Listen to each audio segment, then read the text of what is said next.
Hello friends, तो कैसे हैं आप सभी। हाँ, तो परसों कल हमने क्या पढ़ा था। कल हमने पढ़ा था विकास के सामान्य सिद्धांत। विकास के सामान्य सिद्धांतों की अगर हम बात करें तो कल हमने निरंतरता के सिद्धांत के बारे में पढ़ा कि विकास जो होता है वो निरंतर होता है। उसके बाद समरूपता के सिद्धांत की बात की। फिर हमने विकास के जो व्यक्तिगत विभिन्नताओं के सिद्धांत की बात की कि जो विकास की गति होती है उसमें जो भिन्नताएं पाई जाती है, विकास की गति में व्यक्तिगत विभिन्नताएं तथा विकास की गति में लिंग संबंधी विभिन्नताएं।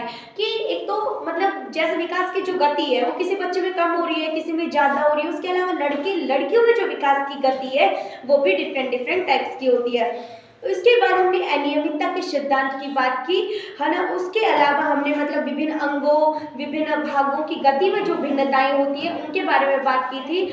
हमने एकीकरण के सिद्धांत की बात की थी। उसके बाद हमने वृत्तुलाकार विकास की बात की थी कि जो विकास क्रम है वो पहले लंबवत ना होके कैसे होते हैं, वर्तुलाकार होता है, अर्थात वो घूम कर अपने पहले वाले विकास को पूरा करता हुआ प्रतीत होता है। उसके बाद की अगर हम बात करें तो हम विकास का सामान्य से विशिष्ट प्रतिक्रिया का सिद्धांत देखते हैं। विकास व वृद्धि की गामक व भाषिक व वाग्मी व मानसिक रूप से क्रियाओं में पहले सामान्य क्रियाएं फिर विशिष्ट क्रियाएं की जाती हैं।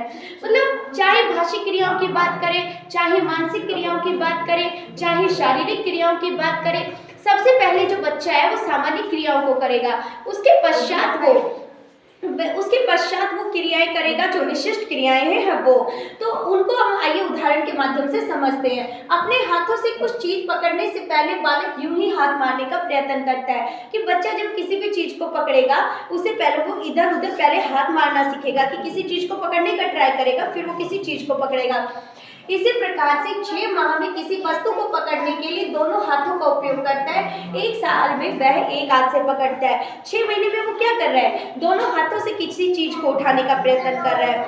1 साल में वह किसी चीज को एक हाथ से, और फिर जैसे जैसे वो बड़ा होता जाता है उसका जो है मतलब जैसे हम बोलते हैं कि बचपन में जो हड्डियां होती है बहुत सारी होती है, जैसे 270 की समथिंग होती है, और फिर उसके बाद जैसे जैसे वयस्क होता जाता है 206 हड्डियां मानव शरीर में हो जाती हैं।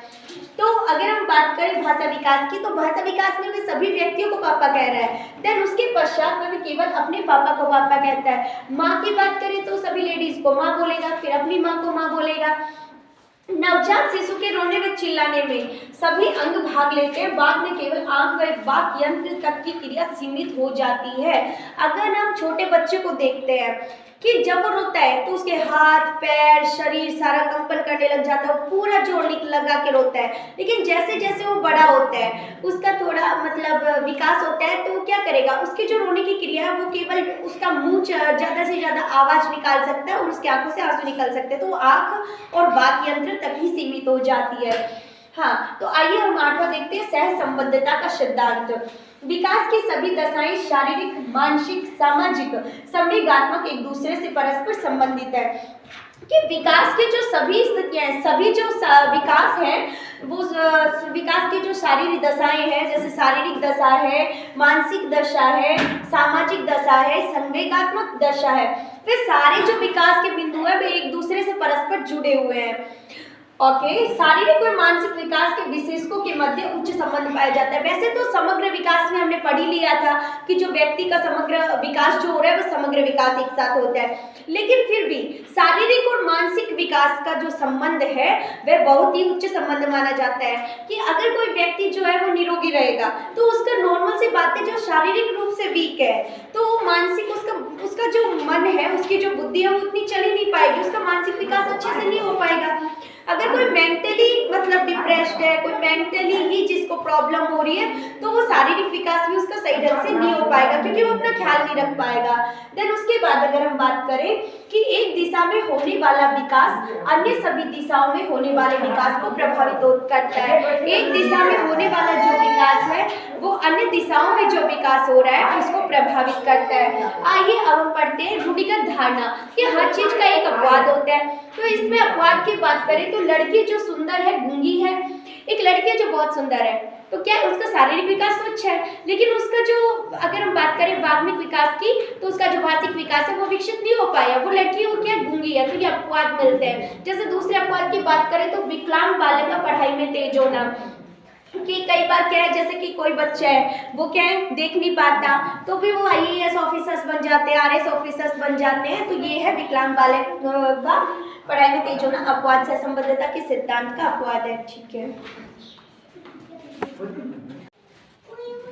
हाँ, तो आइए आगे देखते हैं। नोबल वंशानुक्रम में वातावरण की उपज का सिद्धांत। अगर हम बात करें वंशानुक्रम में वातावरण की उपज की, तो वृद्धि व विकास की प्रक्रिया में वंशानुक्रम बुनियाद का कार्य करता है तथा वातावरण उस बुनियाद पर व्यक्तित्व संबंधी भवन के निर्माण में आवश्यक सामग्री है। वंशानुक्रम से तात्पर्य ले तो वे गुण जो हम हमारे जीन्स मतलब जीन्स अपने मम्मा पापा के जीन्स से हम हमारे अंदर ग्रहण करते हैं, वो वंशानुक्रम कहलाते हैं। तथा वातावरण की बात करें तो हो सकता है किसी के पापा में जिद का गुण था, उसने अपने जीन्स से वो गुण ले तो लिया, लेकिन अगर उसको सही एनवायरनमेंट नहीं मिल पाया तो उसका वो जो गुण है वो विकसित नहीं हो पाएगा। हाँ, तो और इसमें बता रहे कि जो वंशानुक्रम है वो बुनियाद का कार्य कर रहा है, नींव बनाने का, और उसके ऊपर जो भवन निर्माण हो रहा है वो भवन जो है वो व्यक्तित्व रूपी भवन का निर्माण करता है। ठीक है, उसके बाद हम देखते हैं विकास की दिशा का सिद्धांत। अगर हम बात करें विकास की दिशा का सिद्धांत, क्रमबद्धता या प्रारूप का सिद्धांत, तो विकास की दो दशाएं होती है। तो मस्तकाधोमुखी, मस्तकाधोमुखी क्रम की बात करें इसे सेफेलोकॉडल थ्योरी भी कहा जाता है, सिर से पैर की ओर। अर्थात जो विकास हो रहा है वो किस तरफ से हो रहा है, सिर से पैर की ओर। सबसे पहले बच्चा अपनी गर्दन को हिलाना शुरू करता है, देन उसके पश्चात वो पैरों की तरफ बढ़ता है और सबसे लास्ट में वो पैर टेक कर चलना शुरू करता है। हाँ, तो सिर से पैर की ओर अर्थात बालक सबसे पहले सिर फिर भुजाओं पर नियंत्रण करता है, देन उसके पश्चात टांगों को अच्छी तरह बिना सहारे के खड़ा होकर चलना सीखता है। हाँ, तो दूसरा देखते हैं निकट से दूर का सिद्धांत अर्थात प्रॉक्सिमोडिस्टल। प्रॉक्सिमोडिस्टल की बात करें तो विकास केंद्र से सिरों की ओर, अर्थात हमारी जो रीढ़ की हड्डी है उससे कैसे आएगा विकास, साइड की ओर, मतलब बीच में से और साइड की तरफ आएगा। अर्थात विकास केंद्र से सिरों अर्थात अंदर से बाहर की ओर होता है। सर्वप्रथम रीढ़ की हड्डी का विकास होता है, फिर भुजाओं का होता है, देन हाथों का होता है और सबसे अंत में अंगुलियों का विकास होता है। आइए अब अगला देखते हैं। विकास की प्रवृत्ति आश्रितता से स्वायत्तता की ओर होती है।